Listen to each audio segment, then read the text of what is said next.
Hello, and welcome to the Mere Mortals. And today, we're looking at the Eastern State Penitentiary. Designed by John Haviland and opened on October 25th, 1829. Eastern State is considered to be the world's first true penitentiary.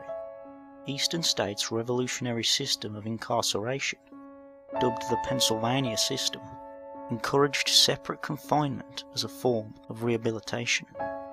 Eastern State also facilitated the Auburn system, which held that prisoners should be forced to do work together in silence and could be subjected to physical punishment. These systems, used by the Quakers, were designed to force the incurables sent there to look inside themselves and find God. In reality, the system which placed inmates in complete solitude drove many a sane man to madness. Cells were constructed to allow prisoners to enter and leave the cell blocks through metal doors that were covered by extra heavy wooden doors to filter out noise. The halls were designed to have the feel of a church. Some believed that the doors were small, so prisoners would have a harder time getting out, minimizing an attack on a security guard. Others have explained the small doors forced the prisoners to bow while entering their cell. The cells were made of concrete with a single glass skylight which came through a slit in the prison ceiling, suggesting to the prisoners that God would always be watching them. Prisoners at Eastern State had a toilet, table, bunk and Bible in their cells, in which they were locked all but 1 hour a day. When the prisoners did leave their cells, a black hood would be placed over their head, so they could not see any other prisoners as they were guided through the halls of the prison. Outside the cell was an individual area for exercise, enclosed by high walls so prisoners could not communicate. In desperate need of human interaction, prisoners would tap on pipes or whisper through vents to each other. If caught, the penalty was brutal. There were a number of different punishments available to inmates, one of which was the water bath. Prisoners would be dunked in a bath of ice-cold water, then hung from a wall for the night. During the winter months, when this punishment was most popular, the water on the inmate's skin would form into a layer of ice before the morning. Another punishment possible was the mad chair, named such because it was not uncommon for an inmate to go mad before his punishment ended. Inmates would be strapped into the chair with leather strips, so tightly that it would be impossible for them to make the smallest of movements. They would sit for days without food until the circulation in their body almost stopped from the tightness of the straps.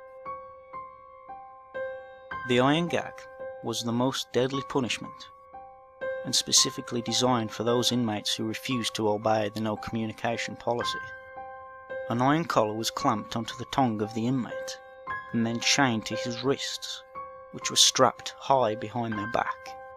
Any movement resulted in a tearing of the tongue and severe bleeding. Many inmates who suffered this torture died from loss of blood before their torment ended.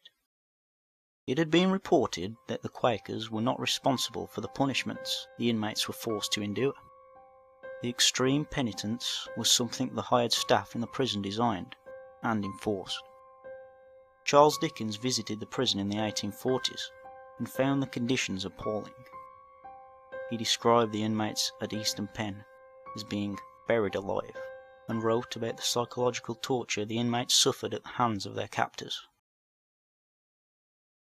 Prior to its reform in 1913, the prison, which was designed to house 250 inmates, had over 1,700 prisoners jammed into tiny makeshift cells where there was little light and even less ventilation.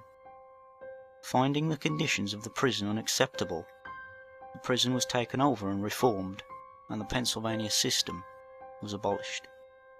Finally, in 1971, the sprawling, monstrous prison was closed.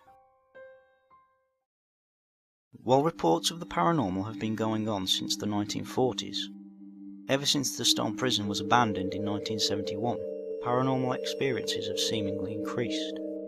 A dark figure is occasionally seen in the guard tower, where visitors and staff are not allowed to reach. Visitors have also described hearing a sort of cackling sound coming from cell block 12.